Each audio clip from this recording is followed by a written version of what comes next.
He lost his job last month. At first, I thought it was temporary, just a rough patch, something we could survive together. But things in the house changed fast. Bills piled up on the table unopened. Mom whispered on the phone at night, her voice sharp, panicked. And every morning I noticed his eyes, tired, hollow, searching the kitchen shelves that grew emptier each day.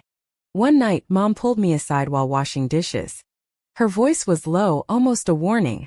"Hide your lunch. He's been looking through your bag at night."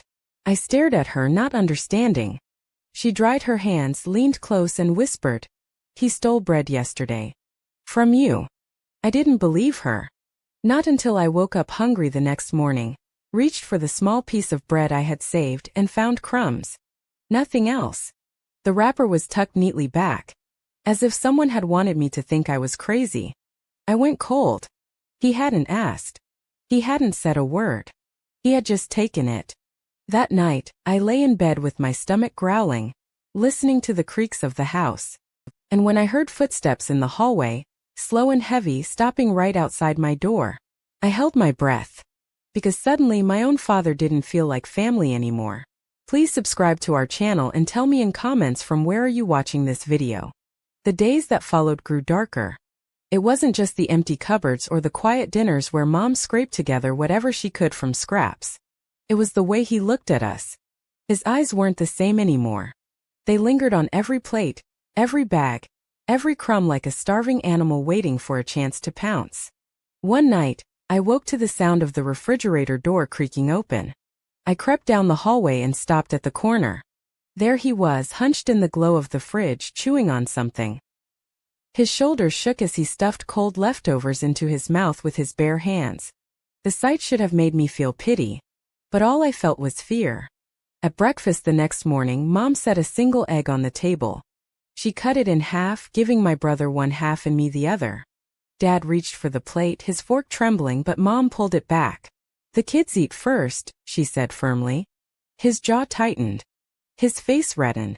For a moment I thought he would flip the table. Instead, he stood up slowly, staring at us with hollow eyes. "You think they'll remember this kindness when you're gone?" he muttered to her before storming out. That day at school, I couldn't concentrate. My stomach growled so loud my classmates laughed. At lunch, I pulled out my sandwich and kept it hidden under the desk, eating quickly so no one would notice. Mom's warning echoed in my ears, "Hide your lunch." Because it wasn't just about hunger anymore. It was about survival. That night, I tested her warning. I placed a piece of bread in my bag, tucked under my notebook. I set it beside my bed as I slept. At midnight, the floor creaked. My door opened slowly.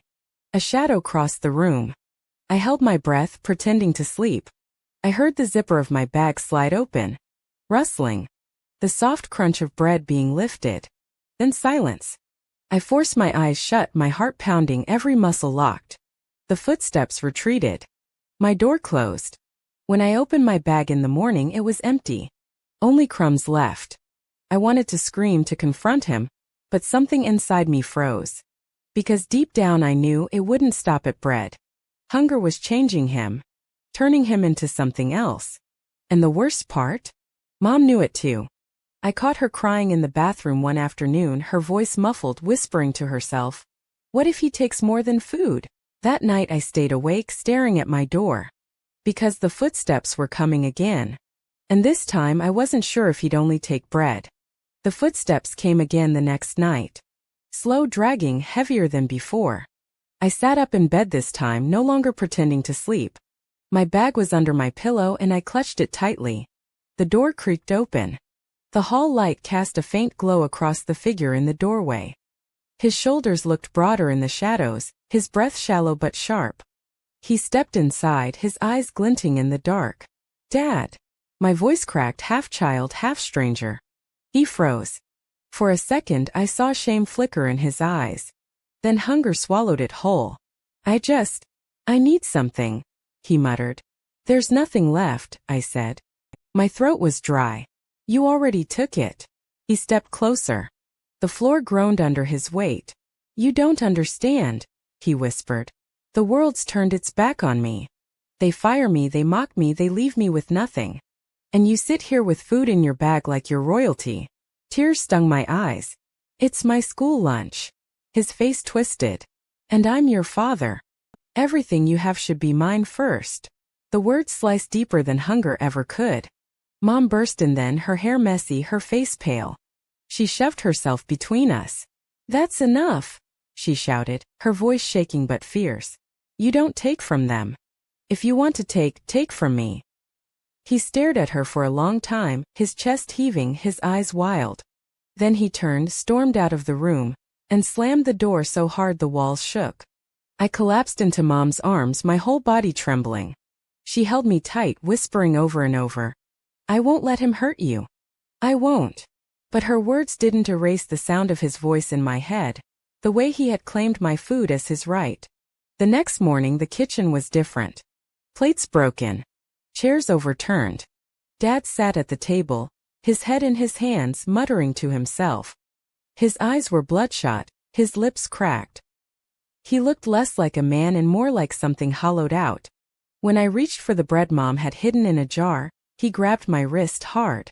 You think you're better than me? He hissed. You think because you can eat you're stronger? Mom yanked me away. Leave them alone, she screamed. He glared at her, his hands trembling, but he didn't fight.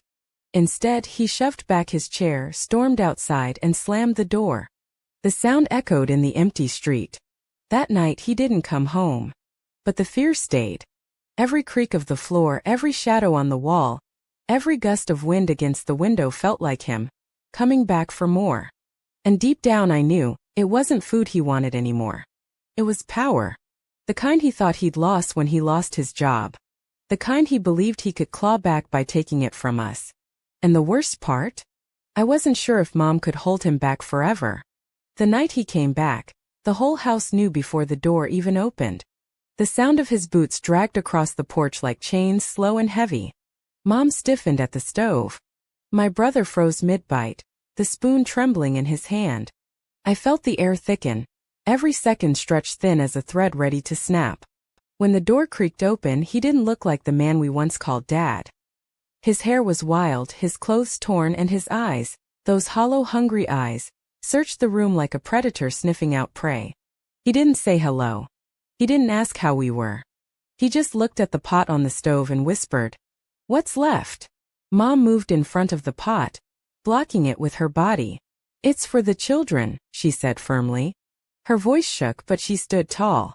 He stepped closer, his shadow swallowing hers. And what am I? A stranger in my own house. You made yourself a stranger, she shot back.